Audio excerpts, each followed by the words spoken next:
रामकृष्ण हरी भावी भक्तांनो, हा विश्वगुरु संतश्रेष्ठ निवृत्तीनाथ दादा पायदिंडी पालखी सोहळा हा मिरजगाव या ठिकाणाहून मुक्काम करून आता तो कर्जत या ठिकाणी मुक्कामासाठी जात असताना हे सकाळी आपल्याला निवृत्ती दादाच्या चरण पादुकाचा हा जरूरत आहे, त्याचं मी तुम्हाला या ठिकाणी या व्हिडिओद्वारे तुम्हाला दर्शन देणार आहे।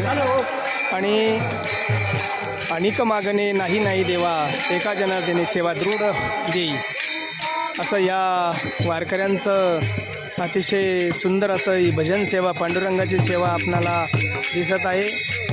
आणि खूप असा या ठिकाणी मोठा सोहळा आपणास बघावयास मिळत आहे। अगदी थोड्याच वेळात मी तुम्हाला निवृत्ती दादाच्या चरण पादुकाचं दर्शन देणार आहे, ते तुम्ही सर्वांनी या मोबाईलद्वारे या निवृत्ती दादाच्या चरण पादुकाचं दर्शन घ्यायचं आहे। अतिशय सुंदर असं दर्शन तुम्हाला मी अगदी थोड्याच वेळामध्ये देणार आहोत। या माता माऊल्या बघा किती सुंदर असं या ठिकाणी लोकेशन आपणास हो हे बघा, छान असा सोहळा या ठिकाणी तुम्हाला मी निवृत्ती दादाचा चरण पादुकाचा सजवलेला रथ अतिशय सुंदर असा या ठिकाणी आज त्याची सजावट झालेली आहे आणि त्या पादुकाचं दर्शन मी तुम्हाला अगदी थोड्याच वेळात या ठिकाणी मी देणार आहेत।